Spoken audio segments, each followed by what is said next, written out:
Yeah, Here we fun, fun, fun. go. We are now live, Claire. Woohoo!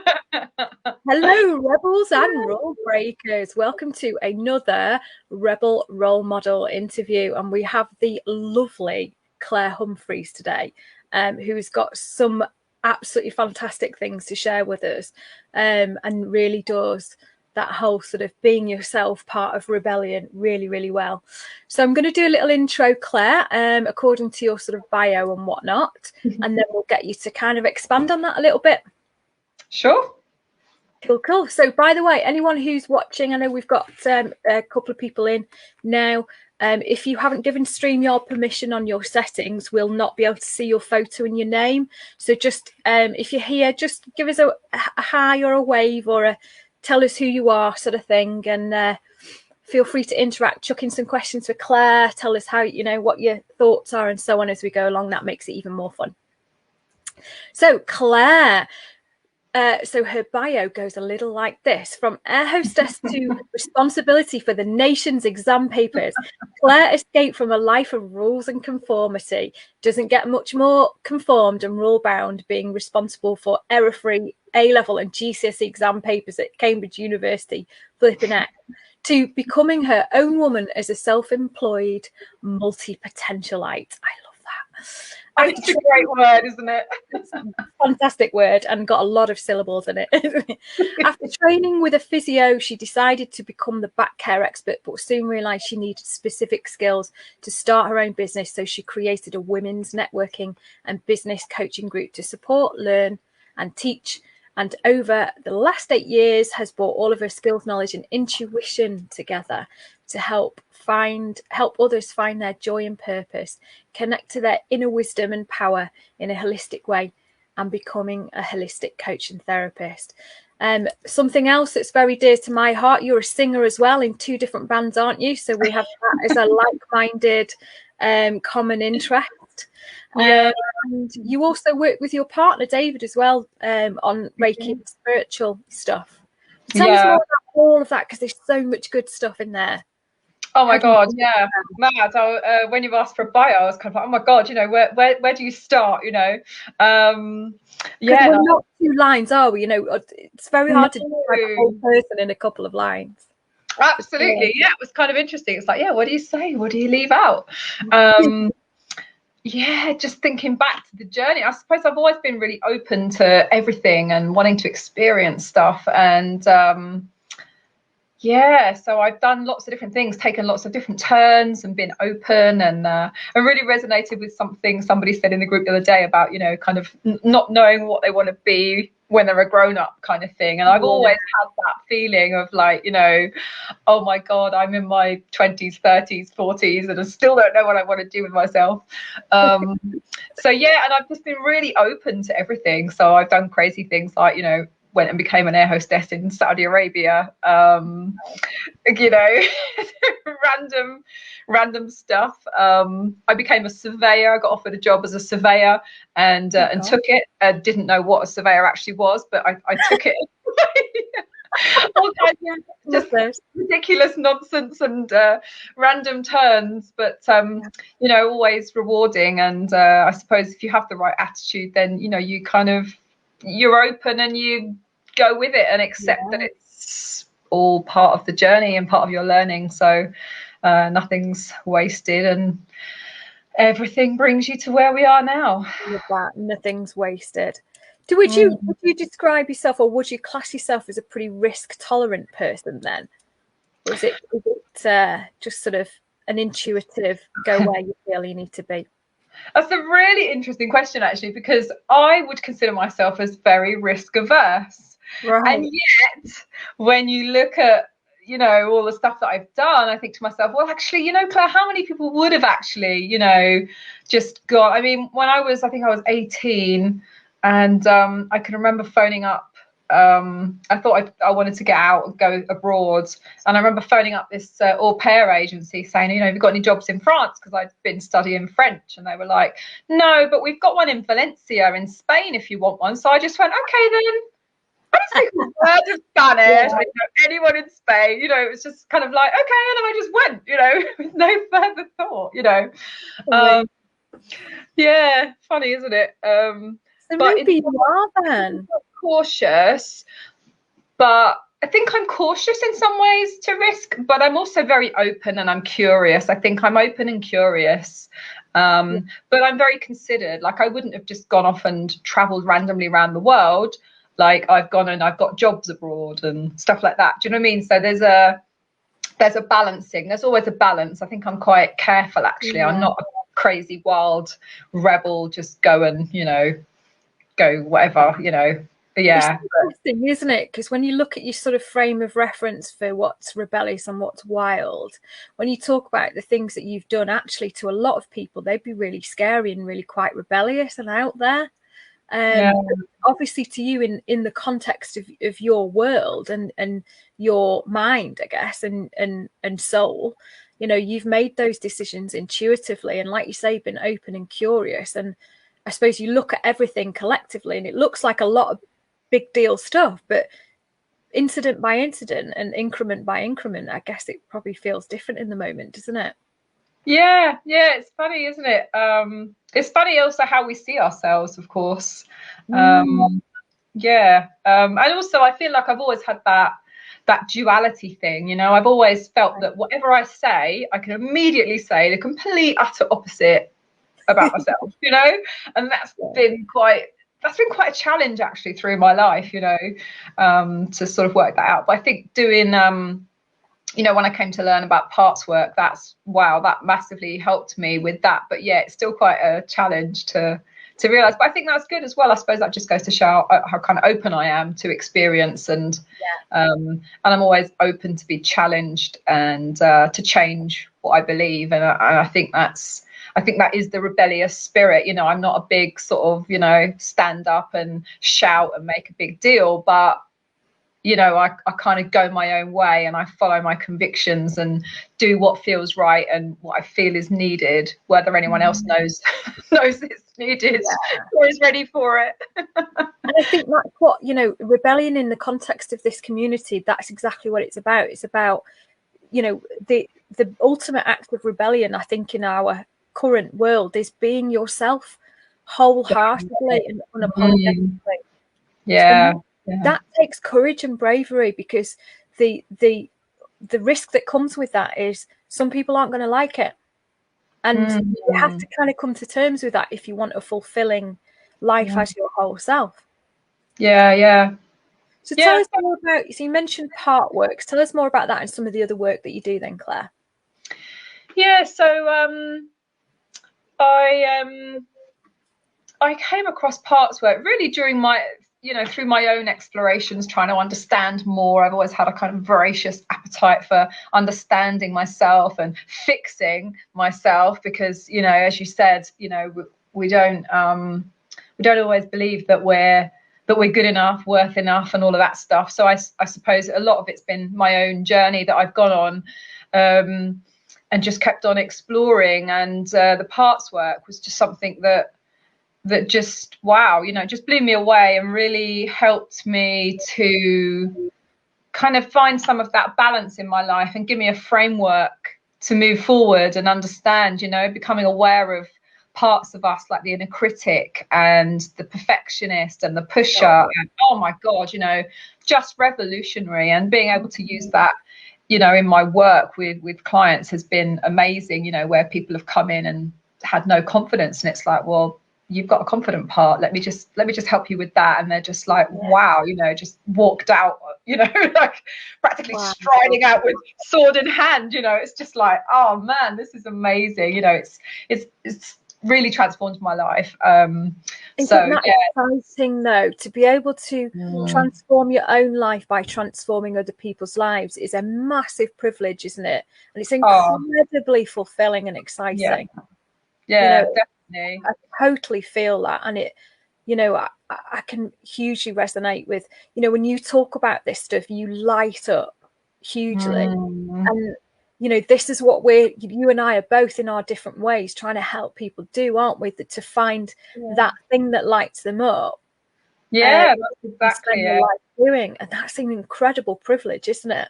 Oh, absolutely. I mean, I was with a client yesterday, and it's just so lovely when you see somebody, that a few months ago this person, was like struggling with anxiety and just feeling not very good about themselves and their relationships and everything just felt horrible. And it's obviously tricky times at the moment on top of everything else anyway. And then just to see them say, do you know what, actually I want to go forward and start making some goals now, and I'm feeling more motivated, and it's just kind of like, oh my god, like just stuff I've said and the space that I've opened up has allowed that. And it's it feels quite hard to just kind of own that as well. It's kind of like, it's really easy, I think, to kind of minimize what we do a lot of the time. I know I do that, like you were saying earlier, some of the things I do, I just think, oh, they're just easy, they're just things I do. And then it's kind of like, actually,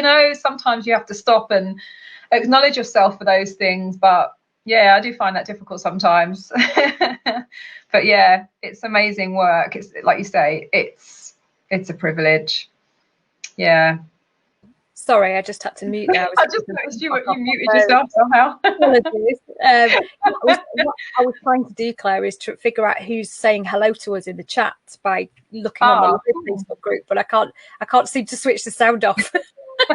It's going to loop. So guys, a couple of people commented saying it's interesting stuff and saying hello. We can't see who you are, I'm afraid, because just put a comment in, tell us who you are, that'd be good. But yeah, loving what you're saying here, Claire, and I think there's there's so much stuff you do actually within you've got so many strings to your bow, actually, haven't you? Never mind that your sort of career history that's got you to here, but all the stuff you actually do now, there's just looking at your bio today, I'm like, gosh, there's so much there, so many good things. And it's like, it's great to be able to have a toolkit like that, isn't it, to help people. Different things that are going to work for them and really bespoke that. And that wasn't always easy. That's been quite a struggle, actually, through my last sort of 8 years. I realized in my tax return the other day, yay, still here. Yeah, well done. That's a great achievement, isn't it? I know, just to be here. I'm still doing it at the last minute, so that's not quite such a great achievement, but hey. Well, hey, listen, here's an analogy, right? So this might help you feel it more at ease with that. So I'm working a bit like that at the moment, and the analogy that I got that sprang to mind probably about a month ago, and I keep sharing this with people because it makes a lot of sense to people, is when you're in that entrepreneur mode, but you're in flow and you're doing what you're meant to be doing, then you can feel like it's a bit last minute. But the image that I've got is that it's like that cartoon thing where there's a train running down the track and there's people desperately trying to lay the tracks in front of it, and because the railway doesn't exist yet. That's what it feels like, I think. Yeah, that's my life. Yeah. And that's my life. Yeah.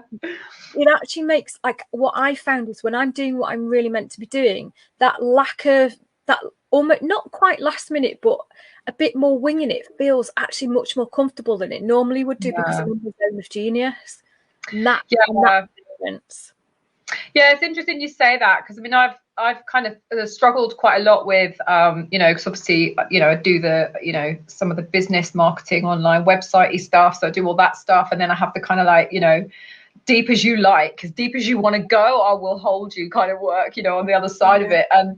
And it's been quite difficult through a lot of those 8 years to to kind of hold all of that, to give myself an identity, like, who am I, how do I describe myself, and all of that, so I struggled quite a lot with all of that. And now it's like I really feel like I can be, actually, you get me, you just get me and all that I bring, and it's like, if you want me to help you, do a website or do a marketing, or, go deep on your spiritual stuff, or, connect to your this or that, whatever it is. And I love that, because I think actually that's got its own blessing, but it's been a real evolution, to feel comfortable with that, and to and kind of be you know, my partner always says, you know, you have to have a kind of a guru in your work. You know, it's like whatever it is, and sometimes it's you, and sometimes it's something else. You know, it's like I could make parts work the guru, for example.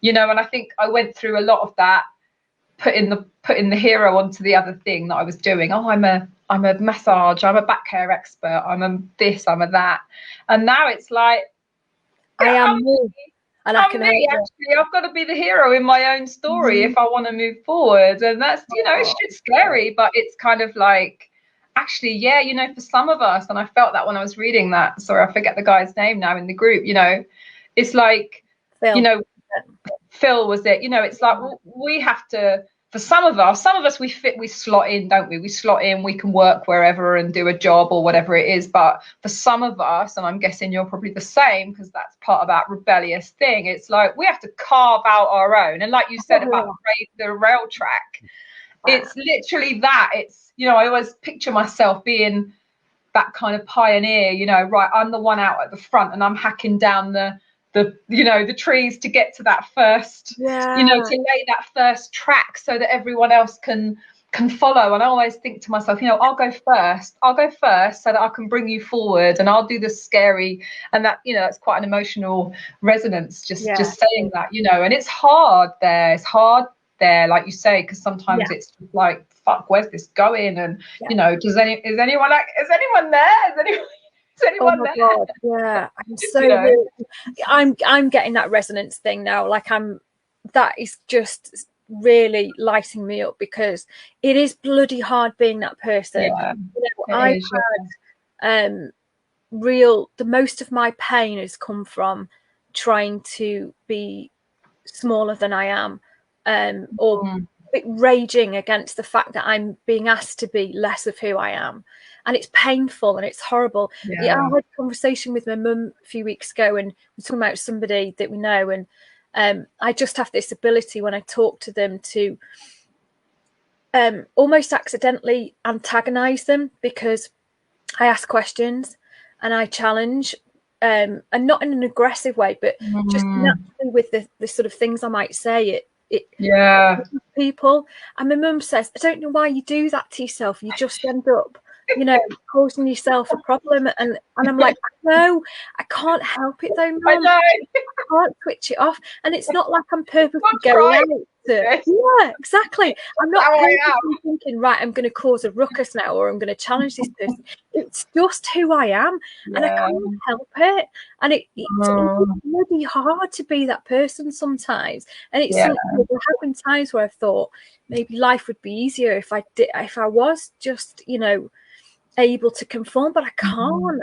And you know, when you finally accept that about yourself, it's bloody liberating, but it is flipping hard. You know, it is hard, and it's a struggle. You know, it's a struggle, you know, all the time. It's like an internal struggle. And I think because of that parts work thing, about the balance of the two kind of the two polarized sort of energies within us, that's helped me at least to kind of, you know, give it an explanation in my mind at some level. That's kind of like, oh yeah, you know, that there are these two opposing parts that are there. You know, there's a part of me that is like, that struggles to be seen, and struggles, you know, to be out there in the world, and struggles to push forward, and struggles to ask, and struggles to be vulnerable.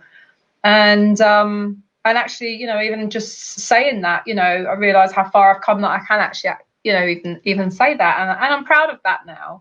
But I wouldn't have been having the same conversation, you know, in the past, a couple of years ago only. So yeah, and then obviously this other part that's, you know, wanting to share and lead the way and be out there, and like you say, there's quite a lot of inner conflict for us. So yeah, and I think that's part of the you know, one of the projects I want to create is called the Hero's Journey, and that's what it is. That is it. That's when we realize that we have to go out in the world and you know, be out there. You know, we see it in every single story, every single movie is all about that hero's journey of going out there and finding our own sword, our own truth, our own light, and being it in the world. And you know, we have to go out there and battle those, you know, tigers, lions, dragons, whatever they are. And it's not easy, but it is the way. And I think sometimes we think it should be easy, but those bigger, tougher dragons are actually inside, aren't they? They're rather all than inside. the world. I love that, you've sort of alluded a number of times to this concept of duality, which is something that I find really fascinating. And I think part of accepting who you are is embracing the shadow as well. Oh, yeah. And that has to exist, for balance. Yeah, absolutely. And that's ironically where our gold is, actually. Our power is in that shadow. And and people are always terrified, it's, yourself being a coach, it's like when people come to you, they're often more scared of the thought that they have to be vulnerable and face it than actually the reality.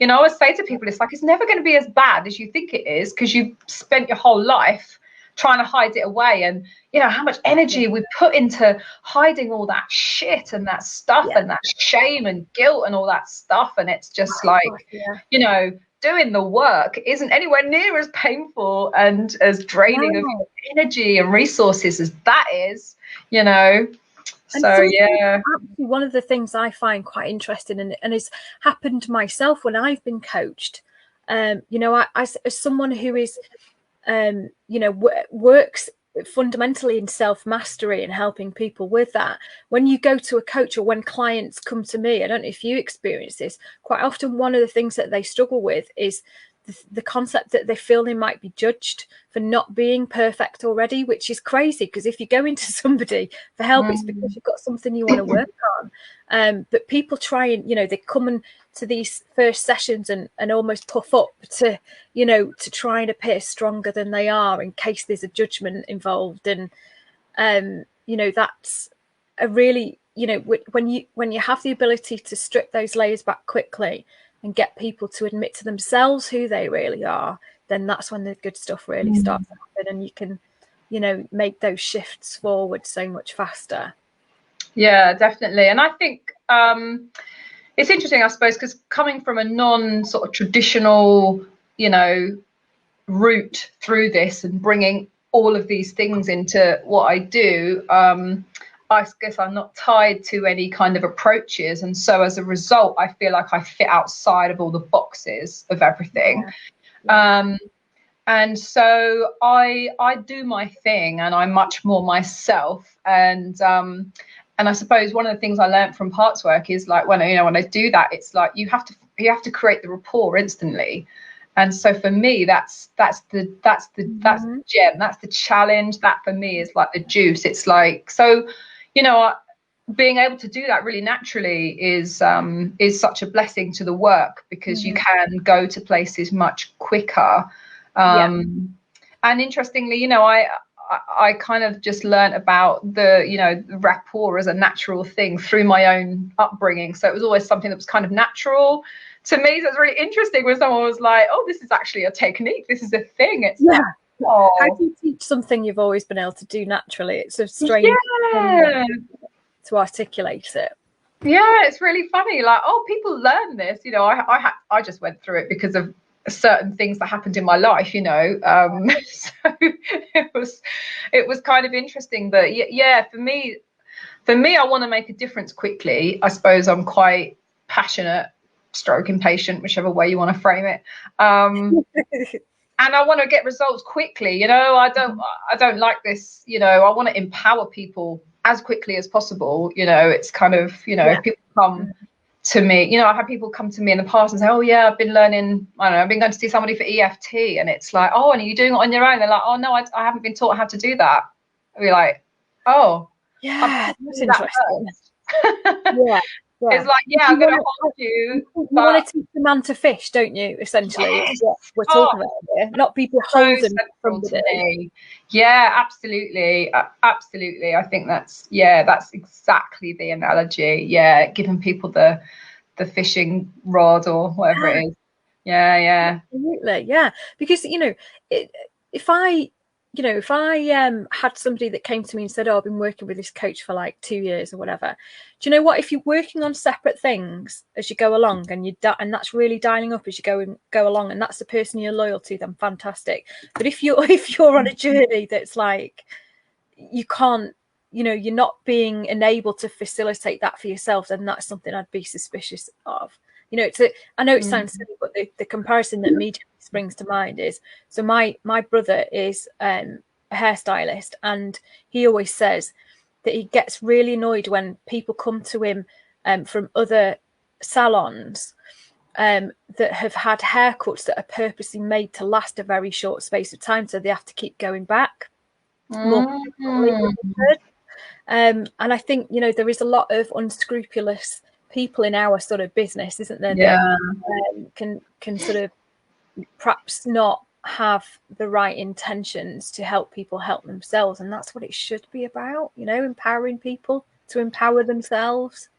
Yeah. And yeah, I mean, I like I say, I see both sides of it. Like I'm aware that I can give you the tools, but I'm also and you know, that's part of it, but also I'm aware that, you know, sometimes we need that space and that holding. So it's not like I want to. And I think when I started out, sometimes I was almost too much like that, and then it was like, no, actually you have to create, you know, more of that container for that safety to work. And I think I've grown a lot through that process, but that still is it for me. Is it's about, you know, ultimately it's about empowering. And I love taking people on that journey. For me, there's nothing better than taking people on that beautiful journey, especially into their comfort zone. I mean, sometimes I do stuff sometimes in my workshops, and you know, people will come along for whatever, like my create your vision, for example, that I do, and then I was like, right, okay, we're going to get up and start moving, and you can see people's sort of panic going, like, paper moving. And you can see people are shit scared, and we're just kind of putting music on, and then we're just like moving, and they're like, oh my god, and then afterwards they're messaging me saying, I never would have signed up if I'd known there was this in it. Isn't it funny? And then it was like, they were like, oh my god, I'm so glad I went through it. And I love that, you know, it's like taking people through that journey of themselves and then just finding the freedom on the other side. It's just like, oh, you know, it's love that. Delicious, isn't it? Absolutely delicious. Yeah, I love it. Yeah, and dance will do it for most people. Oh, yeah. It's either beautiful stuff or it's out of comfort zone massively into terror zone, and then it becomes a beautiful thing. Even professional dancers, actually, I've done it with a professional dancer, and she was the person that found it the most uncomfortable, interestingly. Yeah, when you take away the rules and the structure and the framework, and you let somebody who's been trained all their life tell them to just make it up, it's like, wow. Yeah, that's really interesting, isn't it? Yeah, I love it though. I love it. Tell us more about finding the joy.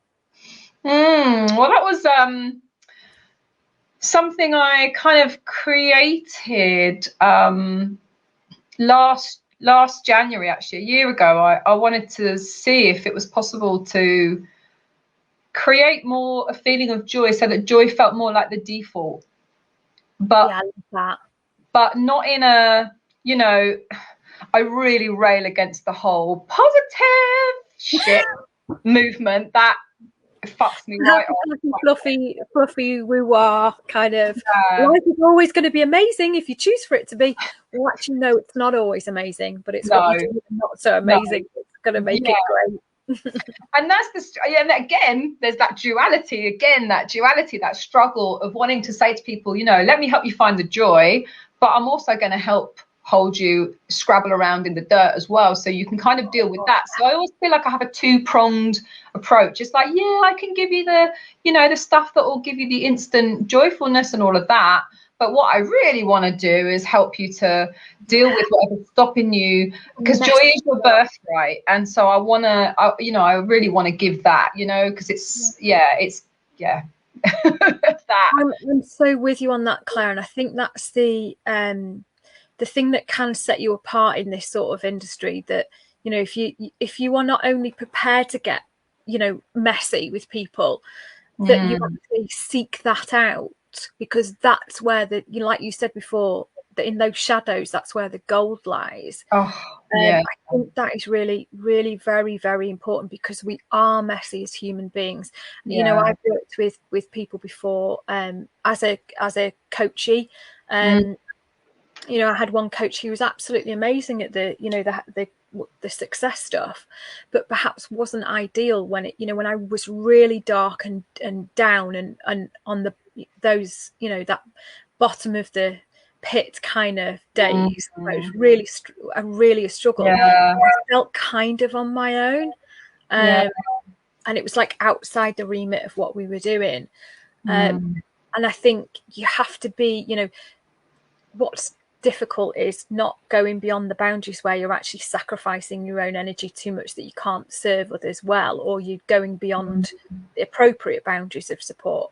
But like you say, holding that space, maintaining that sacred place where people can just get into the darkness and feel what they're meant to learn from it, and be there with them and just hold the hand.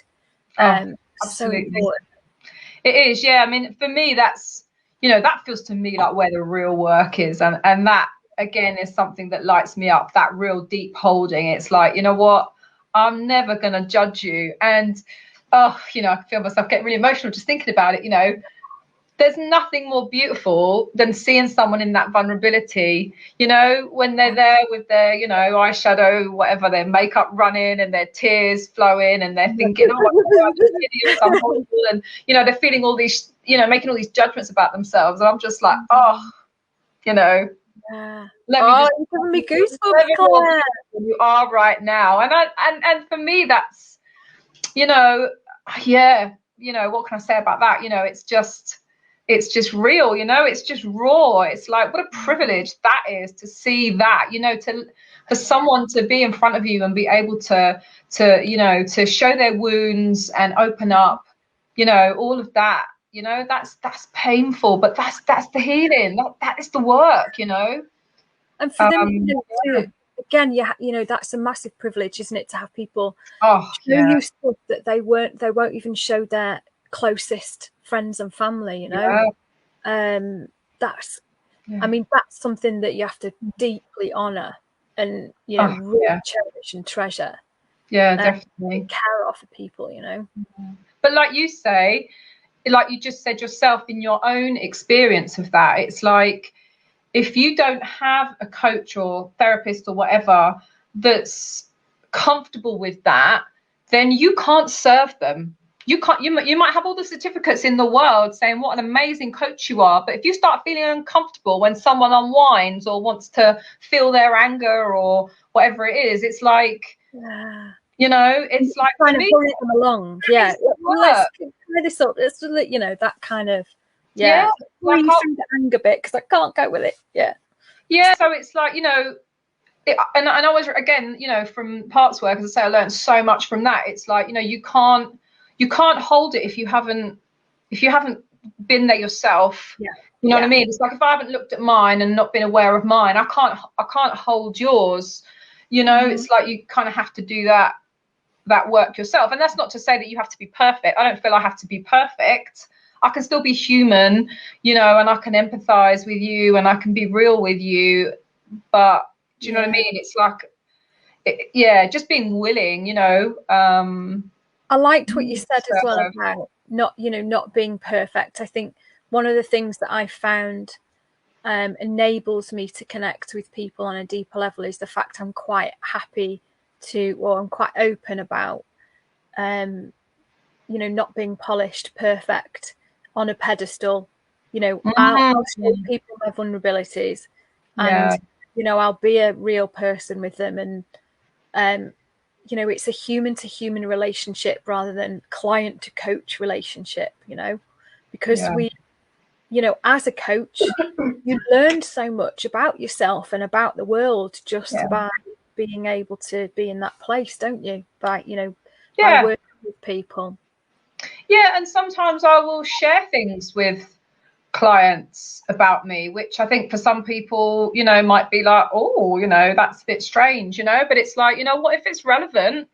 You know, it's like, you know, you're dealing with people's emotions that they've got a lot of shame or guilt, or you know, some of the times it's you know, like when you're out of whack, you know, on your trick, you know, that thing that triggers you, it's almost like sometimes you kind of need to have some kind of idea where normal is, because we've held it in, you know what I mean, like we've held it in shame so much, and really made a big story about something. For example, it's kind of like, I don't know what normal is, and then there's this massive anxiety about landing there. And you know, sometimes I think if it helps, then I'll, you know, throw things in, or you know, I'll encourage people to, you know, even in serious work, just remembering having a session with somebody once, and you know, we're talking about fears around pregnancy and stuff like that. And I, you know, I encourage people to like bring in humor, and we'll use a lot of humor and swearing and all sorts, you know. And she was like, oh, I'm just imagining someone going into all my bits, and you know, just like pulling out a mobile phone and all this, and we were just howling. Like a Mary Poppins bag.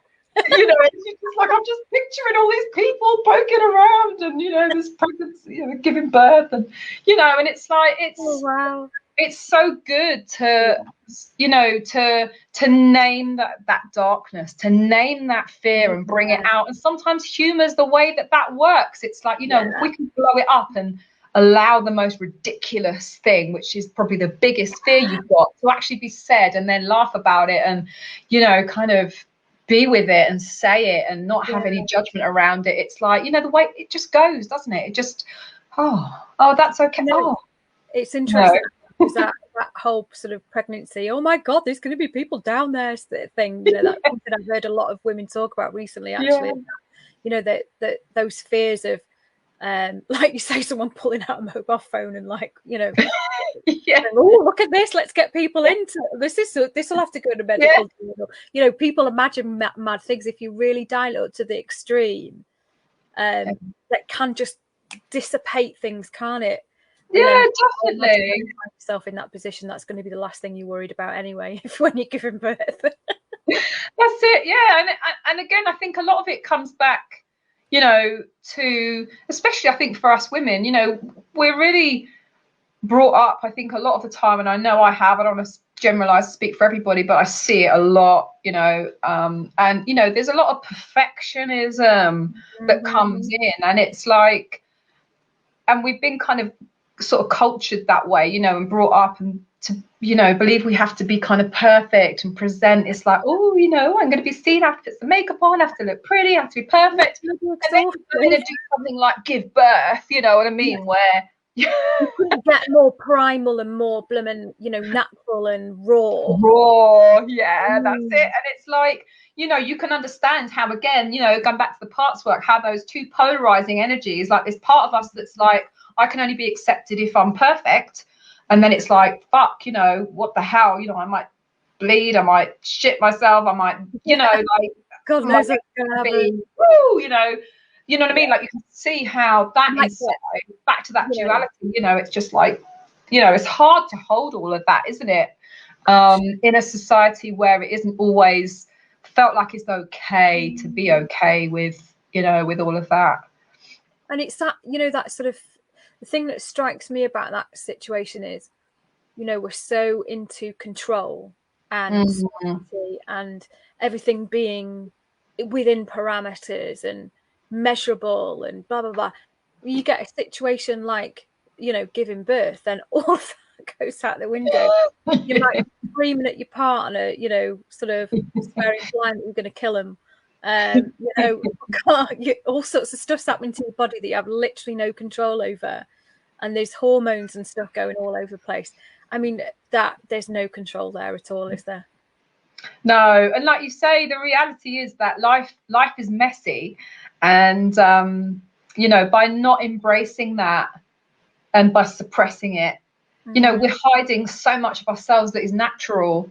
And that's a real shame, because it's a real restriction, and I think that things like perfectionism and all of these parts that, you know, force us to be a certain way, it just puts so much pressure on us. You know, we have to spend so much energy suppressing our crazy, or, you know, our wild, our, you know, all of these things. And you know, it's such a shame. I want to really make that be okay. I want people to know that's okay, that, you know, because I think that, and I think that's a gift a lot of the time with the coaching and the therapy stuff, is that, you know, it's like if you come and do that in a safe space, then it's safe. Then that you've got your permission without even realizing it. You know, it's like, oh, you've just given yourself permission for that to now be your new normal, and take it out into the world. And then it's, you know, you just see it, don't you? You see people go out there, and it's like, it just takes that one, you know, that one opening in a safe space, being held and being honored and being okay, and all those emotions to be okay and witnessed. It's like, you know, that's saying that, isn't it? What would you recommend to somebody who wants to try and embrace their own wild and their own crazy and a bit of their own shadows? What would you recommend as a sort of easy first step for people to try and do that? Well, I think haven't I? And it's probably a where the heck do I start question, I'd imagine. In a way, like part of me is kind of like, obviously, you know, that's what I love to do and help people with. So it's kind of like, you know, obviously for some people, because there's so much shame around it, you know, it can be really good to just come and, you know, sort of do some of that work, you know, initially at least, you know, and have a go and experience that. And sometimes it's on a, you know, for some people it's like a part of a, you know, a deeper self-development journey. For other people it's like, you know what, I've just got an issue with this, you know, I'm not able to speak up to my boss, or, you know, I'm anxious about it, you know what I mean, or whatever. So you can just sort of do a thing on that. It's like, okay, actually I feel really shy, you know, okay, let's work on your confident and your shy part, you know, and integrate that and all of that sort of thing. There are probably some good resources and things like that. I mean, you know, what I would say is I'm happy to have a conversation, you know, if people want to be pointed towards resources, or if they want to do some work, or I mean, one of the nice things, so I mentioned the Create Your Vision, that thing that I do, which is a workshop, and that's a really nice way in for people if they want a gentle way in. So we kind of introduce a little bit of the shadows, but it's in a really kind of a guided meditation and relaxed kind of way. So that can be really nice to gently introduce the idea of the shadows, but into kind of through guided meditation, which is really lovely, and bring in your inner wisdom and power and all of that stuff as well. So that's a really nice, you know, peaceful journey to go in. In terms of experiences for women, there's a thing called Women in Power, which tell us more. Oh wow, I mean that's wow, it's an initiation actually, for women. Not for the faint-hearted. It's not for the faint-hearted, but it's it's amazing. And there is a thing called shadow work, which is something I'm going to properly train in it as soon as we can get out of lockdown, because it's kind of an extension of, you know, the parts in it. It's based on the parts, but it's specific about the shadow, and it has specific ways that you do that deep work. It's really deep. You have two people holding the space. That sounds fascinating. Yeah. But the Women in Power is incredible. So like I say, if anyone wants to know anything, you know, just get in touch and I'll forward you links and give you info, or, you know, signpost you to whatever, because you know, I'm obviously passionate about sharing whatever. I think Brené Brown is a lovely source. I think you know, she's a beautiful woman author. And you know, I think the work on empathy and all of that stuff, just beautiful. Yeah. documentary, is it Brave, something like that? What's it called? Oh, she did a documentary on a Netflix special, didn't she? Is that the one you mean? Yeah, if you go onto Netflix, I'm sure if you Google her her name, and also she's got a 15-minute TED talk, which is amazing. That's in terms of resources and names, if people are interested in ideas around the shadows and the parts work, Hal and Sidra Stone, they've got a number of amazing books. Who else? You know, the way your mind goes blank as soon as you try to think. It's like, yeah, just message me and I'll take photos of books and send you stuff. Well, you know, feel free to pop some stuff in the comments on the replay of this. That would be really good. In terms of where people can find you, is your website the best place? Is it findingthejoy.co.uk? Yeah, findingthejoy.co.uk is a kind of a new website I'm just creating. So I've literally just managed to put a sign up thing on it today because I thought, oh my god, I need to update some bits. So so I would love for people to go and sign up, and I'm going to do a 5-day Finding the Joy challenge soon. Really excited about that. So I'd love it if people wanted to join me on that journey. And I'm going to arrange a date for the Create Your Vision. And my dream is to create a community around the hero's journey, so I can take people into meeting those archetypes, those parts, those beliefs, and do that really deep, exciting stuff. I mean, it won't obviously be all, like all deep, but just creating that space for whatever level. I don't want people to think that they have to come in and sort of bare their souls and test on the floor. Because it's wherever you are. Wherever you are is beautiful, and you can go wherever you want to go within that.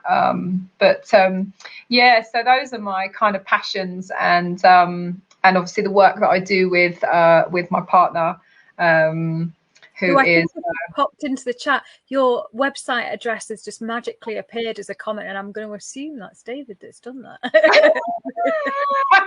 Yeah, I got that this morning. I made a load of amendments last night, and then when I pushed save and called them up, they all went all right. It was like, what? He helped me. But Dave is my my chief rebel inspiration.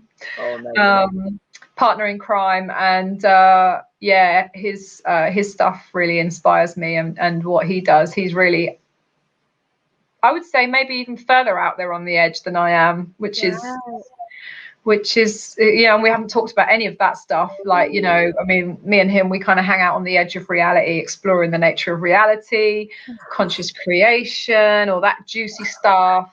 That's the ultimate rebellious stuff, because you have to take complete, utter responsibility for your everything. Suspend your disbelief around what reality actually is as well. That's a whole big chasm of fascinating scariness, isn't it? I find that whole thing really fascinating. Yeah, it is. It's I think if you have the right resources, then I think because people kind of get into the law of attraction and stuff like that, and I think I put on a post somewhere where somebody was asking about that a lot of that stuff that we see out there is kind of a bit more reality light, we'll call it. It's kind of a bit more fluffy, easy way in. It's entry level kind of blow people's minds too much all at once stuff, isn't it? But and it's good as in a way, because it gets people into the work, it gets people into it, but a lot of people stop there because they don't it doesn't work.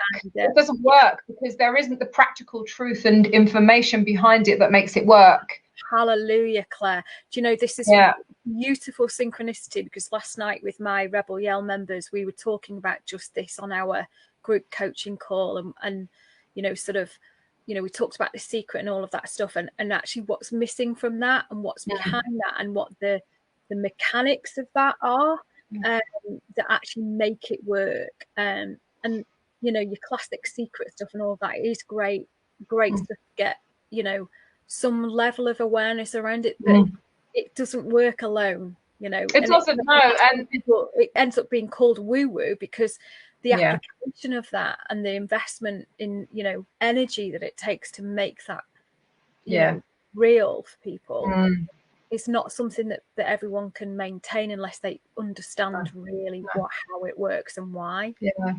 And that's it. And you see a lot of, you know, people kind of bandy around, you know, law of attraction, affirmations, and all of that stuff. And actually, you know, a lot of the time affirmations, they kind of backfire, actually, because if you're trying to tell yourself stuff that you don't believe and you can't actually support that affirmation, then you're just going to get frustrated. You know, if you're sitting there thinking I'm a worthless slug, and then you're kind of saying I'm worthy, I'm amazing, and but underneath there's this like, and then you build all this layer of guilt, resentment, and all on top of that as well.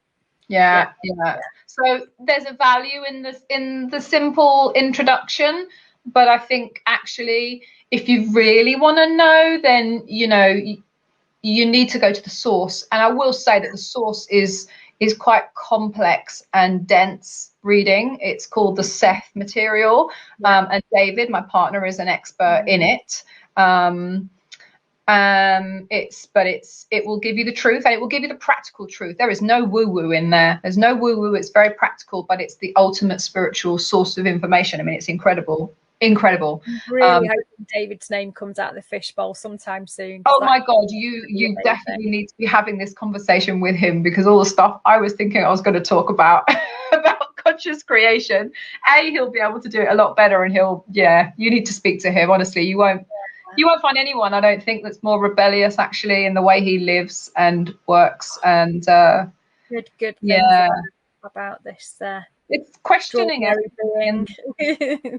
It's a rabbit hole. It's a rabbit hole. I mean, it is, you know, it's taking the, can I remember, blue pill, red pill, you know, it's one of the pills. You're going to go down the rabbit hole. The thing. Once you take that pill, you go down that rabbit hole, you can't come back, you know. And this is what the secret doesn't do. It doesn't, you know, it introduces people, like you say, you know, because they don't understand the complexity, the density, the real layers of it, they give up after a while. Once you do put that work in and you understand those layers and you get deep into it, that's it. You ain't coming back from that. And that's a scary but bloody good thing in my experience. Oh my God, because it will transform your understanding and your beliefs about everything you think you know. And I think, you know, when I was looking at some of your questions, you know, I was thinking, you know, what makes me a rebel? It's like, oh, you know, good thought-provoking questions. And it was like, it's that quiet rebellion, because actually it's all inside. It's all in my beliefs. It's all in my questioning, and it's all in my ability to be open to new things, to question what everyone else thinks is reality. You know, it's like, you know, it's like, you're telling me the sky is blue. It's like, okay, I'm going to explore that for myself. You know, that sleep thing, you know, that came up. It's like, okay, actually, I could just think, oh, you know, I could perhaps get something from the chemist. But actually, it's like, let me just go another way here. And I guess that open-minded sort of, you know, thinking way is sometimes it's a curse, as you say, but actually, hopefully that will take me to the truth. Yeah, and you sometimes you just have to bear that weight, don't you? You know, in a mission to get to that truth. So, what was I going to ask? There was something that you made that sparked my a question in my head then, and it was, I know what it was. So, if you've done the Gretchen Rubin's 4 Tendencies quiz to find out which category you sort of, you know, without sort of pigeonholing people, that you or what your natural tendency is around expectations in and outer, and whether you meet them or not? I have to say that as a rebel, you're resisting it. I will damn well resist anything that puts me in any kind of pigeonhole. And also, I believe that if I believe I create my own reality, then I don't want to sign up for something that's going to tell me what my reality is and what my expectations are, because I create them. So, I don't want to put myself into a situation, you know what I mean? Yeah, I totally get it. And interestingly enough, so about 7% of people fall into the rebel category that Gretchen's, sort of profiled. And I'm intrigued now, though. Most of those people naturally say, I don't want to take such a quiz, thank you very much. And funnily enough, I'm one of those people. It's like the Groucho Marx quote. I don't want to be a member of any club that will have me. Exactly that. That's you and me. We're right there. Yeah. What's beautiful about the Gretchen Rubin thing is it's not sort of personality profiling or anything like that. It's more around. So basically what it does is it helps understand whether you meet or resist inner expectations and whether you meet or resist outer expectations, and the four categories are different parts of that. And there's so much space within that to be the person you are, but what it helps you to understand is just kind of how you do life from a rules perspective.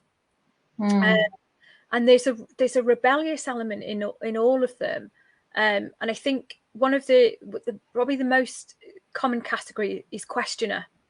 And people, whilst that is the biggest profile of all, there's something beautiful about the questioner's nature in that they just, they would probably, a lot of them even question the validity of doing an exercise like that. And, is kind of like, well, why is that happening? Well, why can't we do that? And why would I do that? And why do I have to, obey that rule? And there's just a real kind of, I don't know, I just find that whole thing really fascinating. That sounds interesting. You'll have to post it. It is good. Well, it's in the unit, so it's all the links are there for that. Yeah. But as I say, it's not very restrictive around, it's not like DISC or anything like that. It's really just about how you process the world, inside and outside. And that's, I've just really resonated with it particularly from the perspective of this idea of rebels and rule breakers, because people can find their own pathway through that. Yeah, it sounds really interesting. I mean, I suppose, when I think of the parts, it's like, we've obviously all got a rebel in us, all of us, so it's just a matter of what degree that is. And, because I know that if I think about the opposite side of it in terms of being conformist and rule bound, in some ways I'm extremely that way. So, it's kind of interesting. It's interesting, isn't it? Because we have both of those parts within us at all times. And, all of that part stuff is all about us keeping ourselves safe. So it just depends on what's going on in the moment and what our need is and, what's going on there. It's interesting because I was thinking about this the other day around. So I fall into rebel profile on this quiz, and in lots of ways I am very much rebellious. But then when it comes to things like parking on double yellow lines or making sure you pay for things you've used and not trying to cut corners and some of those kinds of rules, I'm like, no, I've never parked on double yellows in my life. I've never gone through a red light on purpose. That things like that really, I'm like, ugh. But I think that's what I found fascinating about this is that there's when you've got a moral and ethical compass that is absolutely steadfast. It doesn't matter how rebellious you are. That's always going to be your context for how you behave. I suppose I'm just trying to think in the context of the parts, it feels like it's all of those roles are kind of taken up by different parts of us that will do whatever they need to do to keep us safe in in any moment. So yeah, I was thinking about that. Like you say, the rebel is there in some senses, but in other senses, yeah, not so much. That part becomes replaced by the need to perhaps be perfect, or the need to be, like you say, you know, I don't want to get a fine, or I don't want to, you know, get into the way, the wrong thing in that way, you know, don't be disrespectful, you know. So all of these other ideas and beliefs kind of come in. So it's it detrimentally impacts other people, you know. That's like a hard, fast rule for me. Yeah. That I will not break.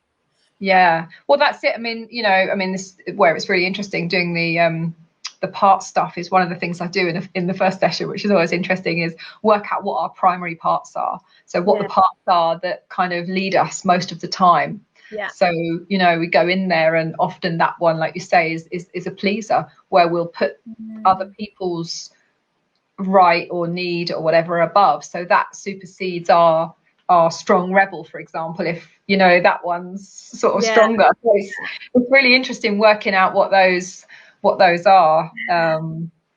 That's really fun. Oh, yeah. God, we could talk for hours. Another you asked earlier about resources. A really easy one that people might enjoy, funnily enough, is a Pixar movie called Inside Out. So if you want oh my God, it's that like a couple of weeks ago, and I was like blown away with it. It's beautiful. Isn't it interesting though? Because it has all the parts. Yeah. They're the parts. They're there in the brain. I couldn't believe it when I watched it. It was like, oh my God, there's my work right there. It's like all these little parts. It was just amazing. And it's done in a way that children could watch it. So, you know, adults and children can sit down and watch that movie and get an idea of these little parts in there. Yeah, that blew me away when I saw that. Same here, because I started watching it. It was like, okay, this is a cool concept. This makes sense. And then it unfolds and it unfolds and it unfolds. And I'm like, oh my God, that's true. That's true. That's true. That works. That's brilliant. It all just perfect. It's an absolute genius creation. That's so good. Yeah, it was like a sort of a, you know, A-level psychology in a children's cartoon film. It was like, what the fuck? This is amazing. What? Good. Really good. But I love those movies where that, you know, there's been a real trend in recent years, hasn't there, of movies that are great for kids and great for adults, and you know, so yeah.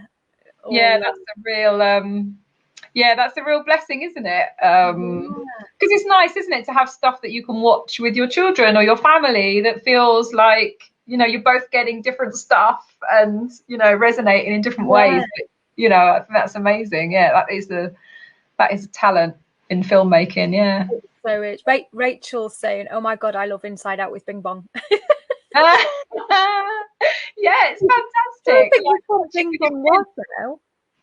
Oh, I don't know. I saw it probably a couple of years ago. I saw it now. I couldn't remember any of the characters. I just remember thinking, oh my God, that's all the stuff I do, all the parts. It's like, I'm just going to send people to watch that now to explain. Yeah, that is definitely a good resource. I'm all into that.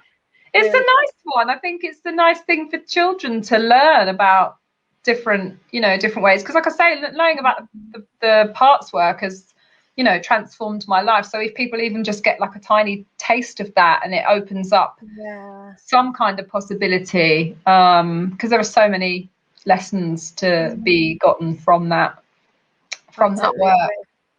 Rachel's reminding us that Bing Bong is the imaginary friend. And Steve Hempstock is saying that he's really enjoying this talk, and it's definitely got him thinking. Well, we've been at it for an hour, Claire, and I'm sure we could do another 3 if we let ourselves. Yeah, we could definitely be talking for weeks and weeks here. Love it. Oh, this is so lovely. Relaxed. Thank you so much. It's lovely to be able to have this kind of, you know, conversation. Actually, it's really nice just to share and listen to people that are interested, and if you want to talk about the imaginary friends, then that's usually something on Dave's spiritual spectrum, so you can ask him about definitely. Did you see Netflix, by the way? Did you see The Surviving Death on Netflix? It's on my list. That looks really good. I'm going to watch it at a time when I know I can really focus on it, because I know I'm going to love that. Stephen's saying there's a Disney Pixar film release called Soul about purpose, and that. Oh, we watched it last week. Oh, really? Is it good? Yeah. It was interesting because it seemed like some of it was going to be a bit more about the kind of stuff that Dave understands about the nature of reality and Seth and all of that stuff. So yeah, there were kind of elements of it, but it was a little convoluted. I found it. It was great to see it, but I also felt it was a little bit convoluted. Like it felt like it could have been done a bit better. But I would definitely say, watch it. Add it to your list. I will. Well, Claire, thank you so much. It's been an absolute joy.